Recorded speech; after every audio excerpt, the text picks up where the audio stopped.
Hi, I'm Dana, and it's time for this week's question, and it comes from Nicolette. And she writes, my baby is 8 months old and cannot sleep without outside resources, rocking, patting, and nursing. I know this needs to change, but the problem is I'm a real social person. My husband and I go out at least one night a week, and we like to take the baby with us. However, I'm afraid that my social life will interfere with teaching Kate to sleep. Is there any advice you can give? How do I teach her to sleep even when we're not home? Okay, so one of the things I think is important to remember is that your child's sleep needs are just as important as anything else in their life. You wouldn't let her skip a meal because you wanted to go out. You wouldn't let her not get exercise because you wanted to go out. And so you really do need to kind of keep that in mind around your life as well. And I can relate because I'm a very social person as well. I like to go out with my friends, I like to go out with my husband, I like to go out with my family, but I really don't try to combine all of those into one. If it's family time, we go out at appropriate hours to do things with our family, and then we make sure we're at home for bedtime. If we want to go out for the evening, we get a babysitter.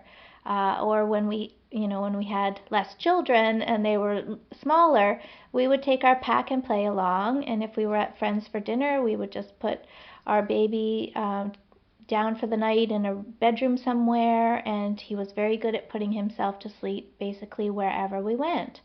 And the more we practiced, the better he got until, he was very portable in the sense that we could take him for an evening, but we had to honor his need for sleep, and that meant when it's bedtime, off he went.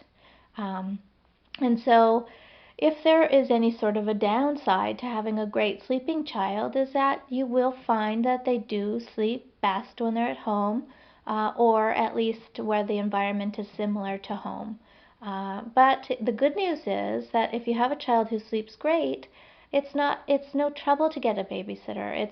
Grandma could babysit, your sister could babysit, you could hire a babysitter, and anyone is going to be able to do this with the same kind of success that you'll have.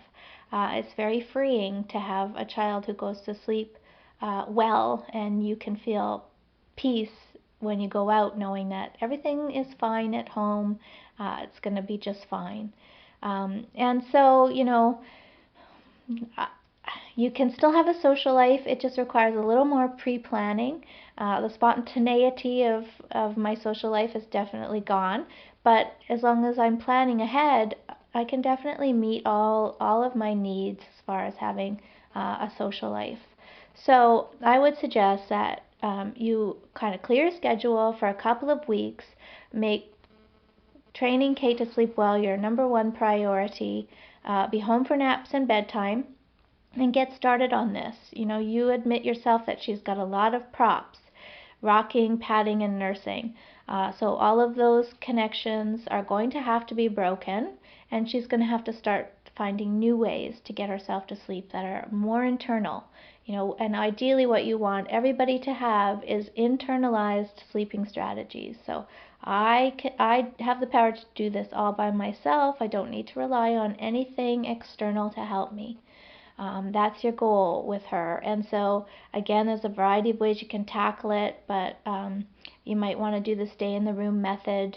If you're going to do patting, though, be really careful that you're not patting her to sleep, okay? Because then that's still a prop, and she'll still want you to come in and pat her whenever she has a wake up. So make your patting really intermittent. Offer it, withdraw, so that she's not using it as a way to lull herself to sleep. Okay, so I hope that helps you, and that you continue to have a great social life. Thanks, and sleep well.